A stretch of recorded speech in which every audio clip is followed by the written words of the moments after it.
नमस्ते, राम राम। आज की हमारी कहानी भाग्य का फल। किसी नगर में सागर दत्त नाम का एक बनिया रहता था। उसका एक बेटा था। उसने 100 रुपये की पुस्तक खरीदी। उस पुस्तक में लिखा था, जिसको जो वस्तु मिलना होती है उसको वही वस्तु मिलती है, और जो नहीं मिलना होती वो नहीं मिल सकती। सागर ने अपने बेटे से पूछा, पुस्तक कितने में खरीदी? तो उसने बताया 100 रुपये में। तो उसको बहुत गुस्सा आई। उसने कहा, तुमने 100 रुपये में पुस्तक खरीद ली, फिर कैसे करोगे? तुम व्यापार कैसे करोगे? और उसको एक गुस्से में निकाल दिया उसने। वो एक नगर में पहुंचा और वहाँ जो भी पूछता उससे वो कहता, मनुष्य अपने प्राप्तव्य को प्राप्त कर ही लेता है। जो भी नाम पूछता, गांव का नाम पूछता, तो एक ही वाक्य बोलता, मनुष्य अपने प्राप्तव्य को प्राप्त कर ही लेता है। इसी समय उस समय नगर में एक उत्सव चल रहा था। वहाँ एक राजकुमारी अपनी सहेली के साथ घूमने गई थी। राजकुमारी ने एक राजकुमार को देखा तो सहेली से कहा, मैं उनसे प्यार करती हूँ, उनको मेरे पास आने को कहो। तो गई। उन्होंने बताया कि भाई मेरी राजकुमारी आपसे प्यार करती है, आप उनसे मिलो। तो बोले, कहाँ मिलूँ? तो उसने कहा, रात को महल में आ जाना और आप वहाँ मिल लेना।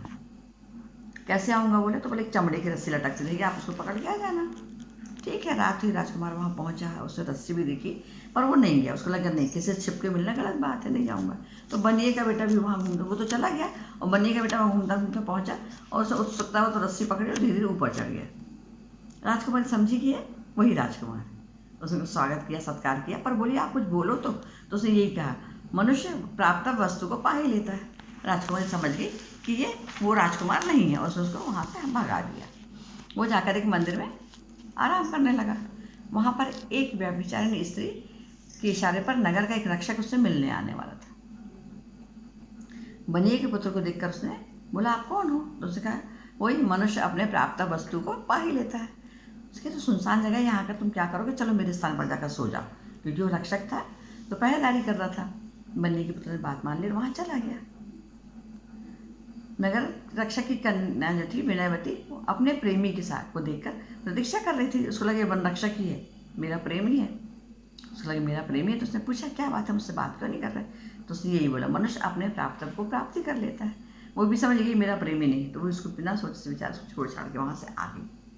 वहाँ से निकल कर गली से जा रहा था तो वहाँ से वर कीर्ति एक की बारात आ रही थी। एक लड़की थी, बारात कन्या के घर के पास पहुँची। वर कीर्ति की बारात आ रही थी, मतलब लड़की की बारात आ रही थी। पहुँचे तभी एक हाथी ने वहाँ पर हल्ला मचाना बदमस्त होकर घूमने लगा। सब बारातियाँ वहाँ हो गए। बनी का पुत्र उसके पास आकर बोला वर कीर्ति की, वो भी घबरा गई कि मैं तुम्हारा रक्षक हूँ, चलो मेरे साथ। उसने उसका दाहिना हाथ पकड़ लिया और साहस के साथ उसको लेकर चला गया। थोड़ी देर में हाथी चला गया, बाराती भी लौट आए। वर कीर्ति ने ससुर से कहा, आपने अपनी कन्या का हाथ किसी दूसरे के पुरुष में दे दिया, यह अनुचित है। ससुर ने कहा, हाथी के डर से मैं भी तो आप लोगों के साथ भाग गया था। यह कर कन्या से बोला, बेटी तुमने ठीक नहीं किया। कन्या बोली, पिताजी जिस व्यक्ति ने मेरे प्राणों की रक्षा की है, मेरा हाथ उसी के हाथ में रहेगा। बहुत बात हुई, वाद विवाद हुआ, पर अंत में उस बात को उन्हें मानना पड़ा। राजा भी आ गए। उन्होंने कहा, निर्भय होकर बताओ क्या बात है।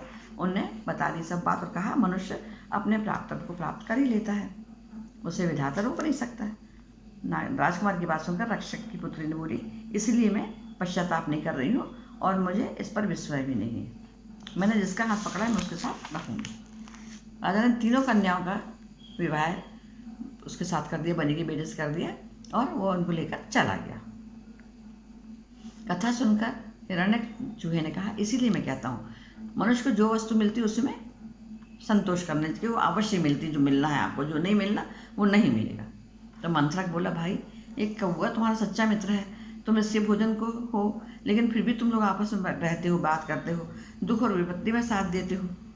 ये जान ले तो अच्छा और बुरे कार्य में करने से व्यक्ति को मित्र या शत्रु बनता है। कोई जरूरी नहीं कि हमारे भक्षा के तो ऐसा वैसा नहीं। लोग कई बार एक दूसरे के दुश्मन होकर भी दोस्ती निभा ले जाते हैं। तुम दोनों आनंद से रहो और किसी प्रकार की चिंता मत करो। धन की इच्छा बुद्धिमान लोग कभी नहीं करते हैं, है ना। जैसे खाली हाथ आए वैसे खाली हाथ ही जाएंगे। दुर्भाग्य के कारण कमाया हुआ धन भी नष्ट हो जाता है। भाग्य में जब तक नहीं होता तब तक हमें कुछ नहीं मिलता, और जो मिलता है वो नष्ट हो जाता है। सोमी लक के साथ भी ऐसा ही हुआ था। हिरण्यक ने पूछा, कैसे? मंत्रक ने कहा, सुनो आगे की कहानी कल। नमस्ते, राम राम, धन्यवाद।